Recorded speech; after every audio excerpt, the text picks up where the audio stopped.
Everyone is a little bit baffled as to why Hertz just placed an order for 100,000 Tesla Model 3 vehicles and paid retail price.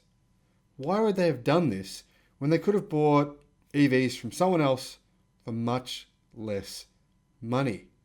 Well, I'm going to share with you why I think they did this.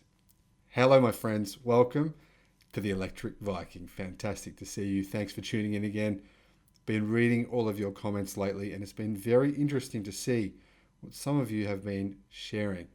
It's also really interesting to see some of the intelligence, the knowledge base of some of the people that watch the channel. Great to see the comments because often I learn things, and it's great to see your emails coming through, messages coming through to me, coming through social media and also through to my email address. I do read all of them. I don't respond to all of them because there's quite a few, but I try to read all of them. And in fact, I've got a number of videos coming up that were requests from viewers of the channel. So thank you all for subscribing and liking the videos and supporting the channel. Now, if you haven't already done so, jump on Stake, create an account. You'll get a free stock if you actually use the link in the description below to create your account. You might as well start your investment journey now. Don't waste any more time. There's about to be this $1 trillion disruption of the world's largest industries, and you might as well take advantage of it. Obviously, I've made a number of videos on who you should invest in, but I'll give you a quick recap. CATL through ETFs, BYD, same thing. NIO, XPeng, Tesla, potentially Polestar and Volvo's IPOs, which are coming up soon. That's just some of what you can invest in.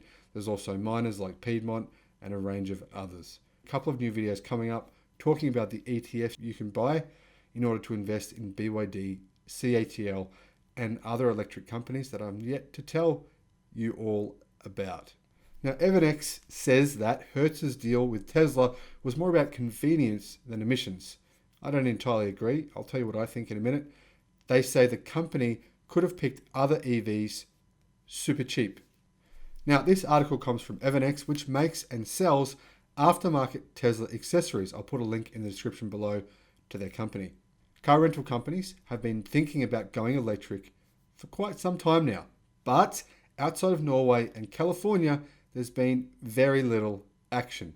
Until now, rental giant Hertz theoretically began introducing EVs to its fleet in 2011, and competitors soon followed. However, they were offered only in select markets, sometimes at super premium prices as well. Meanwhile, Teslas became popular on the peer-to-peer rental network Turo and basically helped sell that network. A lot of people, in fact, will use these networks, alternative networks to mainstream ones, in order just to even try an electric vehicle.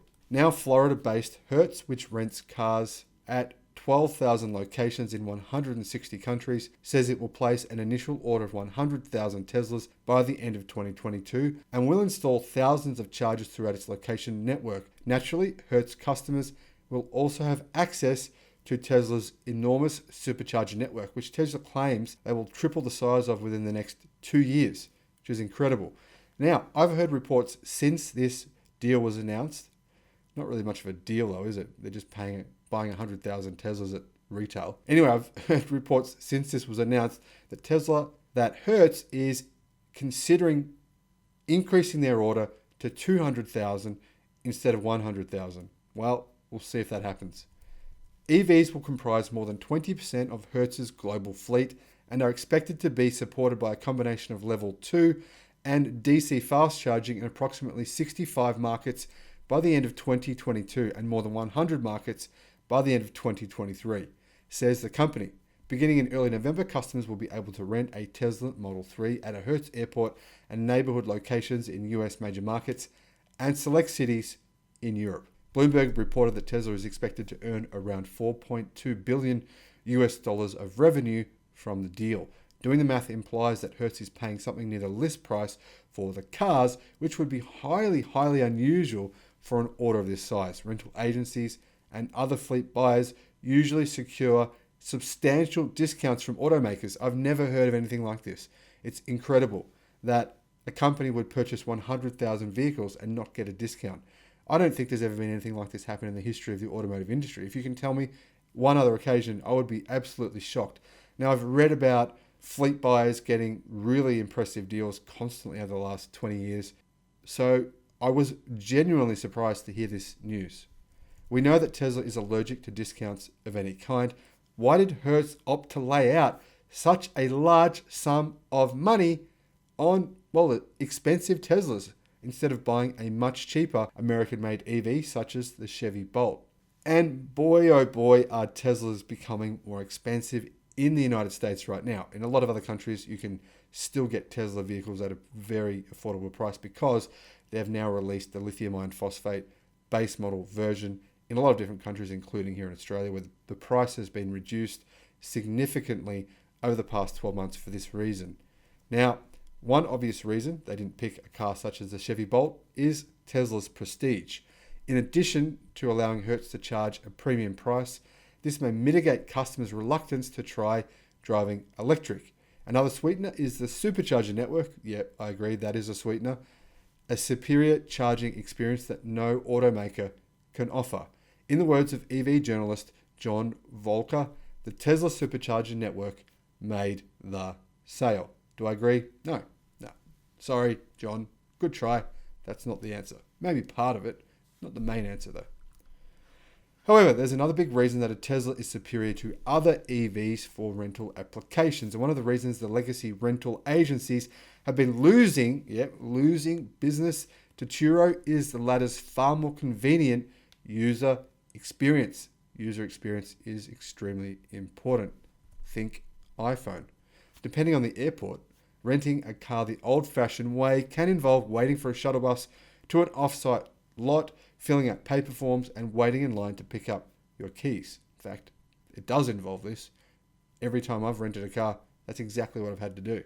When you rent a Tesla on Turo, you go directly to the airport parking garage, open the car with an app, get in, and go.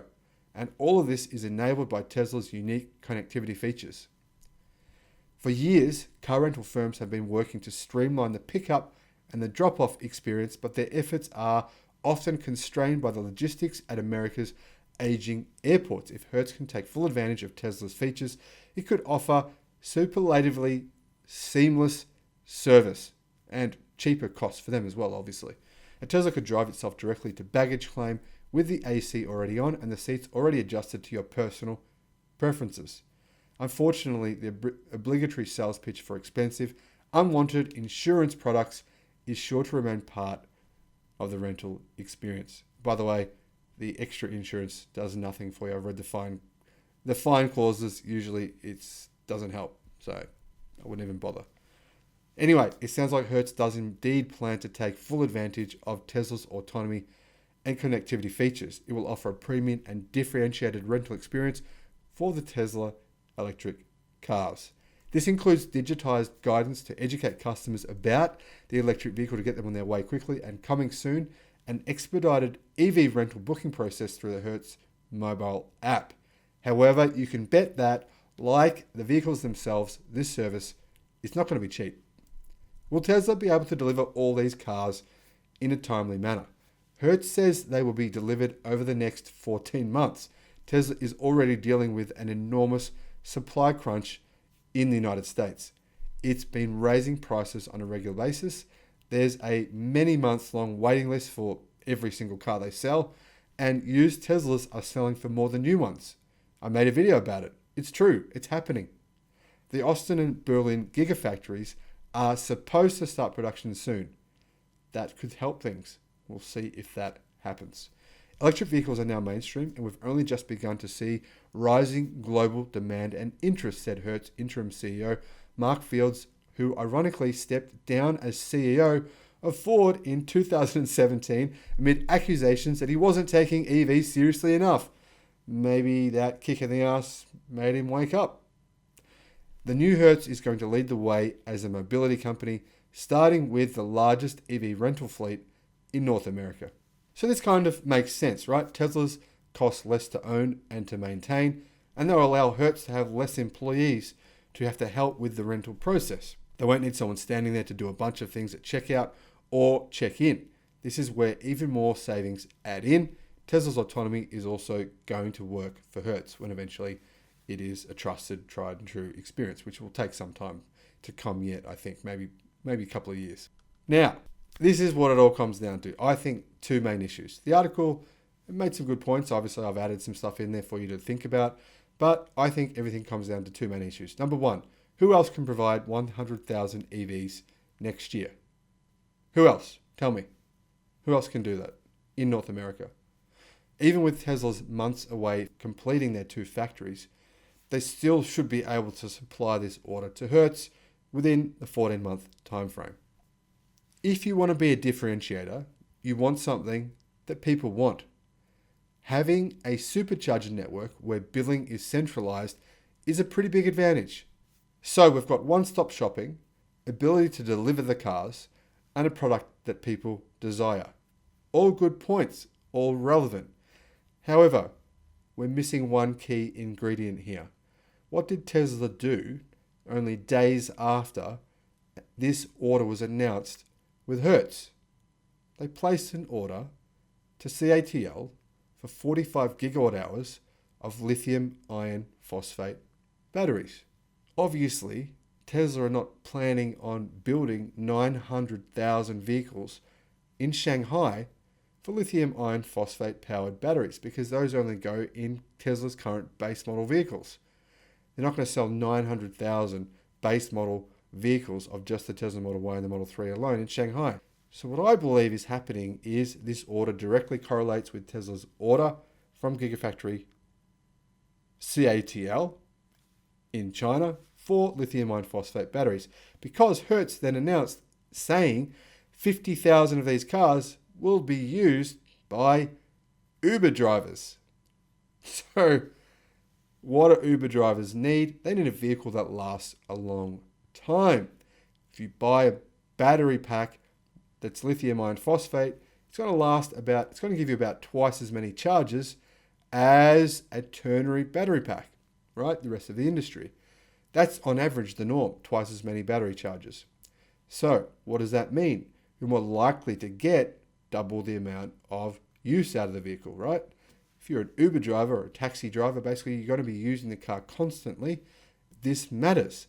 So the price is not as expensive as you think it is when you consider the fact that you may be able to get 800,000 to 1 million kilometers out of this vehicle. Now, obviously, this is the key reason why an Uber driver would want this vehicle. Cost of charging is low, right? And if you're buying a car with lithium iron phosphate battery pack, you don't have to worry about this crap of having to charge it to only 80%, right? You can charge it to 100%, you can discharge it to 0%. It doesn't affect the battery. That's a huge plus. Another reason why BYD's Blade batteries are awesome. I'll put a link in the description below to that video. So you can see what I think, right? I think there's a few different reasons. However, one of them is this reality that 50% of these cars, Hertz is saying, will be used by Uber drivers. So they'll come with lithium iron phosphate batteries. Who else in the industry in America right now can supply 100,000 vehicles with lithium iron phosphate batteries? Nobody. I think this is just a little key detail here that no one else has yet picked up on. Tell me though what you think in the description below, in the comment section below. Tell me what you think is the key reason Hertz was willing to pay full retail price for 100,000 and possibly 200,000 electric cars from Tesla next year. It's a huge order for no discount. I'm actually intrigued to hear why you think they did this. Do you think I'm right? Do you think I'm wrong? Do you think it's a combination of these reasons? What's the key reason? Let me know. Thanks for watching the videos. Thanks for subscribing. Looking forward to seeing you on the next one. Bye-bye.